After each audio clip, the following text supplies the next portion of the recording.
반갑습니다. 이보다 조금 더 할 뿐입니다. 이번 영상에서는 열과 일에 의한 에너지의 이동에 대해 알아보도록 하겠습니다.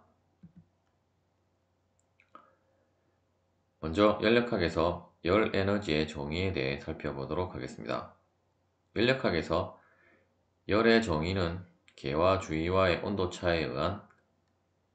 온도차에 의해 이동한 에너지를 열 또는 열 에너지로 정의를 하겠습니다. 즉, 열 전달에 의한 열만 다룬다라고 보시면 되겠습니다. 예를 들어 다음에 이러한 어떤 음료수 캔을 하나의 우리가 시스템으로 보고, 이때 방을 이 음료수 캔의 그 주위로 본다면, 이때 방의 그 공기의 온도가 25도이고 캔의 온도도 25도라고 하면 열의 이동은 없기 때문에, 즉 온도 차가 없기 때문에 열의 이동은 없다라고 할 수가 있겠습니다. 두 번째 경우는 그 방의 온도는 25도인데 이 소다 캔의 온도는 15도이기 때문에 그 주위로부터 이 소다 음료수 캔 시스템 안으로 열이 전달이 되게 되고, 만일에 이쪽 부분이 온도가 더 높다라고 하면 열은 바깥으로 이동을 하게 되겠습니다. 따라서 우리가 열이 이동을 한다라는 것은 결국 우리가 단위 시간당 어떤 에너지의 이동을 의미하게 되는 것이 되겠고, 이때 이러한 줄 퍼 세크를 우리가 시간 개념을 도입을 해서 일반적으로 우리가 열 에너지는 Q로 포기를 하는데, Q의 닷을 Q 닷이라고 하면 단위 시간당 이동한 열량이라고 보시면 되겠고, 혹은 단위 시간당 열 전달률이라고 보시면 되겠습니다. 따라서 1초에 8줄만큼의 에너지가 계속 공급이 되어서 어느 정도 일정 시간이 흐르면 결국 열적 평형 상태에 도달하기 때문에, 그때 열적 평형 상태에 도달한 시간을 T2라고 하면, 이때 주위로부터 이 음료수 캔으로 전달된 열 에너지 Q는 인테그랄 T1부터 T2까지 Q.dt로 정의를 할 수가 있겠습니다. 단위는 에너지의 단위인 킬로줄 혹은 뭐 줄을 사용을 한다라고 보시면 되겠고, 만일에 단위 시간당 열 전달률이 일정한 값을 가지면 다음과 같이 Q 닷 곱하기 델타 T로 우리가 열 에너지를 계산을 할 수가 있겠습니다. 이때 델타 T는 T2-T1으로 계산을 하시면 되겠습니다. 열역학에서 일의 정의에 대해 알아보도록 하겠습니다. 열역학에서 열 에너지의 이동이 없을 때 계와 주위 간의 에너지의 이동을 일로 정의를 하겠습니다. 즉 온도 차가 발생하지 않고 에너지 이동이 있다면 일에 의한 것이 되겠습니다. 열과 일은 점함수가 아니라 경로함수가 되겠습니다. 따라서 우리가 경로함수라고 하면 우리가 미분값을 표시를 할 때는 D가 아니라 델타로 표기를 하게 되고, 즉 우리가 최적, 즉 부피라는 것은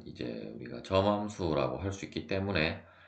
따라서 1부터 2로 가는 어떤 과정에 있어서 프로세스 A나 프로세스 B의 이러한 경로에 상관없이 인테그랄 1부터 2까지 dv는 d2-d1이 되게 되어서 이 값을 델타 v라고 하게 되면, 결국 이제 점함수는 이제 나중 상태에서 처음 상태를 뺀 것과 같은 값을 가지게 되므로 이제 프로세스 A에서나 프로세스 B 모두 델타 V는 이제 그 3제곱미터가 되게 되는데, 그런데 이제 우리가 그 열과 일은 경로함수이므로 이제 이러한 그 경로에 따라서 이제 다른 값을 가지게 된다는 것을 의미하게 되고, 즉 이제 일이라는 것은 우리가 그 연력학에 있어서 이제 그 압력 곱하기 이제 최적이 우리가 일로 정의를 할 수가 있는데, 이제 이러한 경로에 따라서 이 밑에 그 적분한 값이 달라지게 되기 때문에, 따라서 이제 열과 일은 이제 경로 함수라고 할 수가 있겠습니다. 따라서 이제 프로세스 A의 그, 그 일량보다 이제 프로세스 B의 일량이 더 크게 된다라는 것을 여러분들이 이제 그래프로도 이제 직관적으로 확인을 하실 수가 있습니다. 열과 일의 부호 규약에 대해 알아보도록 하겠습니다. 우리가 이제 연력학 1법칙을 이제 다음 영상에서 다루게 될 건데, 연력학 1법칙을 우리가 공부를 하게 되면 이제 이러한 열과 일의 출입에 따라서 이제 내부 에너지를 계산을 해야 하는데, 이제 그때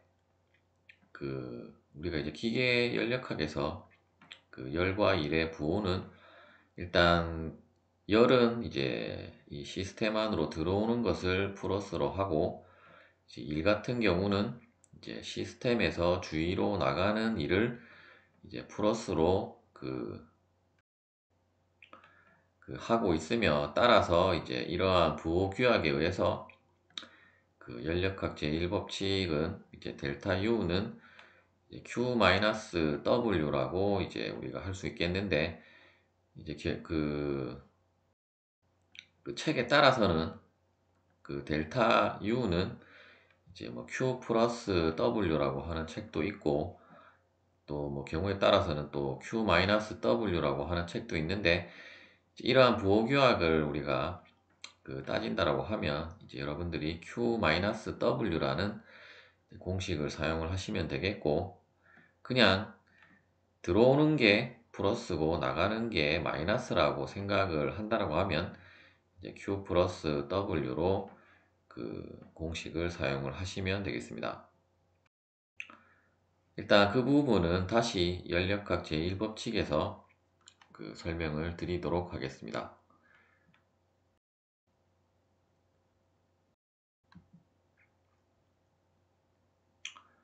전기에 의한 일에 대해 알아보도록 하겠습니다.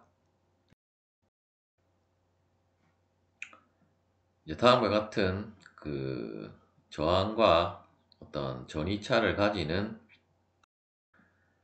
이제 이러한 회로도가 있으면 이제 전이차에 의해서 전류가 흐르게 되고, 저항은 이제 전류를 이제 방해를 하는 요소라고 보시면 되겠고, 따라서 이제 이러한 우리가 회로에 있어서 이제 일은 이제 일이라고 하기보다는 그 통상적으로 이제 전력이라고 하게 되는데, 이제 전력은 우리가 뭐 P라는 기호를 사용을 해서 이제 이 전압 곱하기 전류를 이제 전력으로 정의를 하고 있고, 이때 이제 전력의 단위가 우리가 인류의 단위인 와트를 사용을 하기 때문에, 따라서 이제 우리가 인류를 표현을 할 때는 이제 일의 기호에 이제 다시라는 이제 어떤 그 단위 시간당 일량이라는 것을 표현하기 위해서 이제 닷을 붙여서 이제 WE 닷은 이제 VI가 되게 되고, 이제 V는 우리가 그 옴의 법칙에 의해서 이제 V는 IR이기 때문에, 따라서 이제 그 공식을 대입을 해서 이제 I 제곱 R이 될 수도 있고, 혹은 이제 V 제곱 나누기 이제 R로도 표현을 할 수가 있겠습니다. 어차피 이제 밑에 나오는 공식들은 이제 VI에서 유도된 공식이라고 보시면 되겠고, 이제 여러분들은 VI로 암기를 하고 우리가 이제 일을 구해야 하기 때문에 이제 단위 시간당이기 때문에 얼마만큼 시간이 흘렀을 때의 에너지는 이제 W, 특히 이제 전기에 의한 일이라는 걸 표기하기 위해서 E라는 첨자를 붙였다라고 보시면 되겠고, 어떤 1부터 2까지의, 즉 이제 그 T1부터 T2라고 보시면 되겠고, 따라서 이제 VI DT가 되게 되고, 만일에 이제 V와 I가 일정한 값을 가지게 되면 다음과 같이 VI 델타 T로 그 우리가 전기에 의한 일을 그 정의를 할 수가 있겠습니다. 이러한 것을 여러분들이 이제 뭐 그 전기전자에서는 이제 전력량이라고 하겠습니다. 역학적 형태의 일에 대해 알아보도록 하겠습니다. 여러분들이 아마도 이제 일에 대한 가장 일반적인 형태는 이제 다음과 같이 어떤 물체에 힘 F를 가했을 때 이 물체가 이제 힘의 방향과 동일한 방향으로 이제 그 S만큼 이제 이동을 했다라고 하면 이제 이때의 일이라는 것은 결국 이 힘 곱하기 이제 이동거리 S가 되게 되는데, 만일에 이제 힘이 일정하지 않고 계속 델타 S를 가는 거리만큼 이제 계속 변한다고 하면 이제 다음에 적분 공식을 사용을 하시면 되겠고, 이제 일반적으로는 이제 일정한 힘을 가한다라고 하면 이제 다음에 W는 Fs로 우리가 역학적 형태의 일을 이제 정의를 할 수가 있겠습니다. 특히 이제 이 이동거리 S는 항상 이제 힘의 방향과 동일한 방향의 변이를 사용을 해야 하기 때문에, 혹은 이제 뭐 힘을 이동한 방향과 동일한 방향으로, 즉 어쨌든 이제 힘과 이동거리의 방향이 동일해야 하기 때문에 이제 실제로 우리가 물리에서는 이제 F 곱하기 S 코사인 시타로 이제 이를 정의를 하고 있습니다. 즉 이제 힘과 이동거리의 내적한 값이 이제 역학적 형태의 일이 되겠습니다. 따라서 이제 내적한 값은 항상 스칼라 값이기 때문에 이제 일량의 역학적 형태에 있어서 일은 이제 벡터가 아니라 스칼라가 되겠습니다. 축일에 대해 알아보도록 하겠습니다. 다음과 같이 이제 어떤 축을 회전을 시켜서 이제 토크가 발생을 한다라고 할 때 이제 이러한 토크에 의한 일을 이제 축일이라고 하겠습니다. 토크는 이제 이러한 접선력 곱하기 반지름으로 우리가 정의를 할 수 있고, 따라서 이제 이 공식에 의해서 힘 F는 이제 R분의 T가 되게 되고, 또한 이제 이러한 축 같은 경우는 이제 회전을 하기 때문에 이동 거리는 우리가 이제 이렇게 회전한 방향의 이동 거리를 고려를 하면 이제 한 바퀴 돈 것은 이제 2파이 R이 되게 될 것이고, 이제 N은 이제 몇 바퀴를 돌았냐를 나타내는 것이 되겠고, 따라서 우리가 앞서 살펴본 역학적 형태의 일의 정의에 의해서 이제 특히 축일은 이제 첨자 SH로 표기를 해서 WSH는 FS는 F는 이 값이었고 S는 이 값이었기 때문에 그대로 대입을 해서 정리를 하면 이제 R이 소거가 되게 되므로 2파이 NT가 되겠습니다. 이때 이제 우리가 축일은 이제 W인데 이제 동력을 구하라고 하면 이제 축에 의한 동력은 이제 W 다시 되게 되고, 결국 이제 우리가 어떤 단위 시간이라는 개념이 들어가기 때문에 이때는 이제 시간에 대한 값은 우리가 몇 바퀴를 회전을 했느냐가 관계되기 때문에 따라서 이제 회전수에 대해서 이제 n-라고 표기를 하게 되고, 특히 이제 이 값을 여러분들이 이제 뭐 기계 설계나 그 재료학 등에서는 이제 RPM으로 이제 계산을 한다라고 보시면 되겠습니다. 즉 이제 RPM은 분당 회전수이기 때문에 이제 분당 회전수로 이제 계산을 한다라고 보시면 되겠습니다.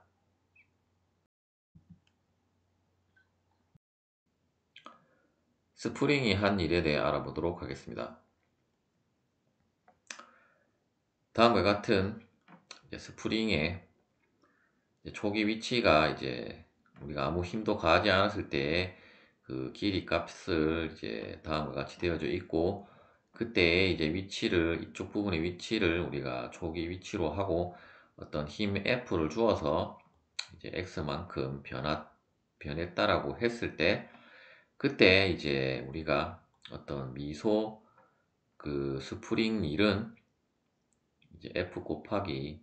이제 미소 변이 dx가 되게 될 것이고, 또한 F는 우리가 그 이 스프링의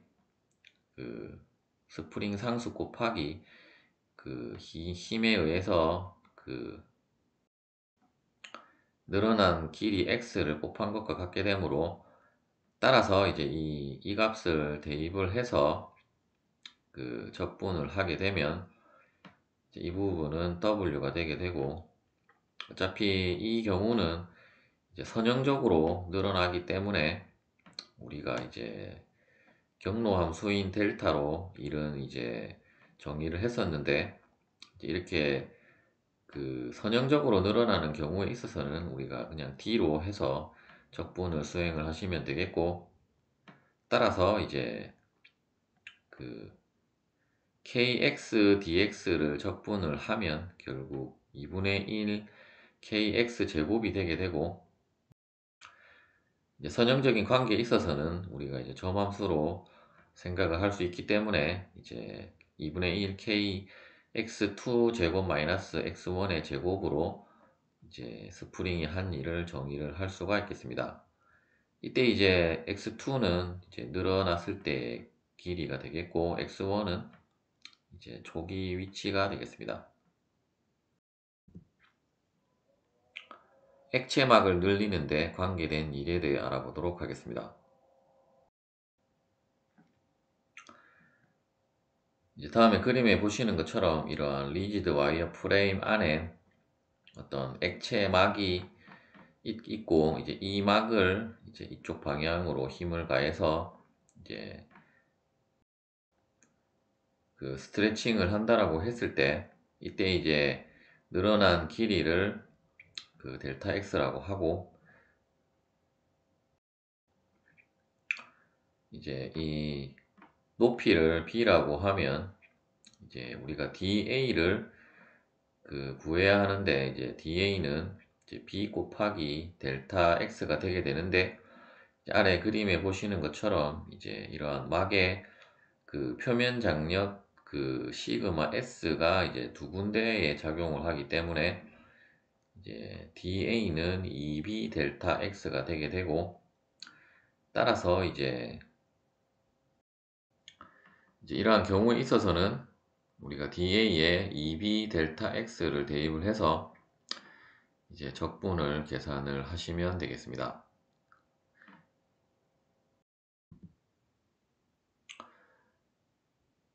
다음에 이제 탄성 고체 막대를 이제 늘리는데 관계된 일에 대해 알아보도록 하겠습니다. 이제 이 부분은 여러분들이 이제 재료역학 시간에 이제 탄성 에너지로 다시 이제 또 배우게 될 텐데, 일단 우리가 간략하게 살펴보면 이제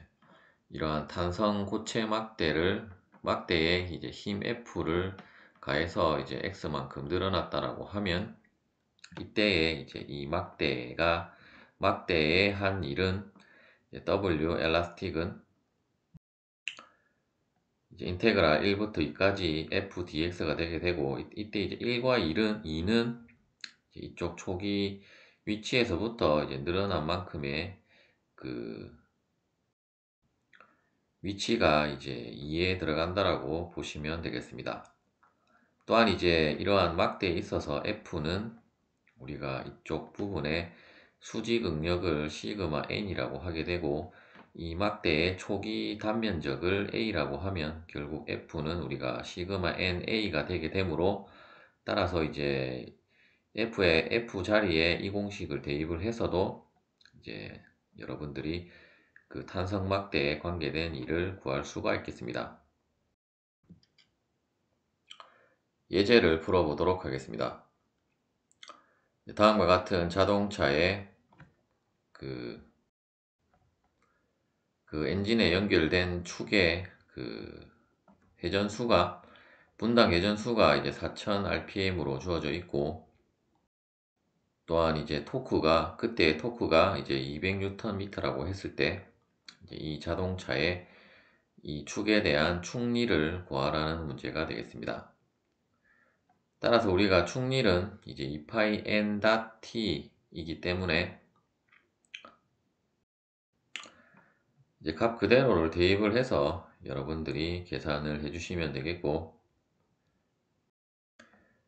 이제 계산을 할 때 유의할 점은, 이제 RPM은 이제 분당 회전수이기 때문에 이제 단위가 이제 미니트분의 1이 되게 되므로, 이제 이 부분을 우리가 이러한 킬로와트나 혹은 이제 HP라고 하는 이제 홀스 파워로 여러분들이 표시를 하려면 이제 초 단위로, 이제 세크 단위로 변환을 해야 하기 때문에 항상 이제 이렇게 60을 나눠줘야 된다는 점만 이제 유의를 하시면 되겠습니다. 따라서 이제 계산을 해주면 이제 83.8kW가 되게 되고, 이제 마력으로는 이제 112 HP가 되겠습니다. 두 번째 문제는 이제 이러한 자동차가 이제 언덕길을 올라갈 때 이제 계속 90km/h라는 일정한 속도로 이제 올라간다라고 했을 때, 이제 자동차 엔진의 추가 동력을 구하라는 문제가 되겠습니다. 우리가 이제 동력의 이러한 경우에 있어서 이제 동력은 이제 동력 W 닷은 이제 힘 곱하기 속도가 되게 되고, 이때 이제 원래 속도가 이제 90km/h로 계속 일정하게 간다라고 했을 때, 이때 이제 이러한 경사면에 대해서 자동차의 무게는 이제 평지에서의 무게의 사인 30도로 한 것과, 즉 이제 이러한 경사진 면에 이제 수직한 방향의 무게로 우리가 환산을 해주어야 하기 때문에, 따라서 이제 실제 무게는 항상 이 수평면에 수직하게 작용을 하고 있는데, 우리가 이제 이 경사면을 올라갈 때는 이제 경사면의 수직한 힘으로 다시 바꿔줘야 하기 때문에, 따라서 이제 이쪽 부분이 mg면 이제 이 수직한 방향의 힘은 이제 mg sin 시타가 되게 되므로, 따라서 이제 그 값을 적용을 해주면 결국 mg sin 30도가 되게 되고, V는 이제 90km/h 였기 때문에 그 값들을 공식에 대입을 해주면 되고, 또한 이제 90km/h를 우리가 m/s로 환산을 해야 하기 때문에 다음에 환산값이 들어갔다라고 보시면 되겠고, 혹은 이제 이러한 환산값이 헷갈린다라고 하시면 결국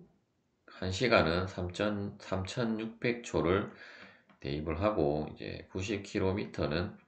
90 곱하기 10의 세제곱미터를 대입을 해서 이제 계산을 하시면 되겠습니다. 따라서 이제 계산을 하면 147kW가 이제 추가 동력으로 구해지게 되겠습니다. 세 번째 예제는 자동차가 정지 상태에서 80km/h로 이제 가속을 할 때 필요한 동력을 구하라는 문제가 되겠습니다. 일량이라는 것은 이제 운동 에너지의 우리가 변화량으로 또한 정의를 할 수 있기 때문에 따라서 이제 이러한 경우에 있어서는 이제 WA는 2분의 1 MV 2 제곱 마이너스 MV1의 제곱으로 계산을 하시면 되겠고, 이 뒷부분이 이제 운동 에너지의 그 변화량이라고 보시면 되겠습니다. 따라서 이제 우리가 운동 에너지의 변화량에 있어서는 이제 최종 상태의 그 속도와 초기 상태의 속도만 알면 계산을 할 수 있기 때문에 다음에 운동 에너지 변화량으로 계산을 한다라고 보시면 되겠고, 따라서 이제 질량은 900kg으로 주어져 있고, 초기 속도는 0이었고 이제 나중 속도가 80km/h인데, 이제 이 부분도 마찬가지로 이제 m/s로 환산을 해주면 이제 다음에 환산값으로 들어갔다라고 보시면 되겠고, 또한 이제 뒤에 값은 우리가 킬로줄로 바로 이제 계산을 하기 위해 들어간 환산값이라고 보시면 되겠습니다. 이러한 환산값을 여러분들이 뭐 기억을 해서 계산할 때 적용을 하지 않는다라고 하시면 그냥 이 상태 그대로 계산을 한 값에서, 어차피 이 값 그대로 계산을 하면 결국 그 뉴턴 미터로 산출이 되게 될 것이고, 이제 그 뉴턴 미터는 결국 이제 1뉴턴 미터는 1줄이기 때문에 이제 줄로 다시 환산을 해서 이제 값에 따라서 이러한 SI 접두어를 사용을 해서 이제 표시를 하시면 되겠습니다. 또한 이제 우리가 결국은 동력을 구하는 것이기 때문에 일단 문제상에서 제가 표시를 하지 않았는데, 일단 정지 상태에서 이제 80km/h까지 가속을 하는데 이제 걸린 시간이 우리가 20초로 주어졌었기 때문에 그 값을 대입을 해서 결국 이제 일률이라는 것은 그 단위 시간당 그 일량이기 때문에 결국 이제 이 일량에다가 걸린 시간을 나눠주게 되면 이제 일률이 계산이 되어지게 되겠습니다. 따라서 이제 계산을 해보면 이제 답은 11.1kW가 되겠습니다. 시청해 주셔서 감사합니다.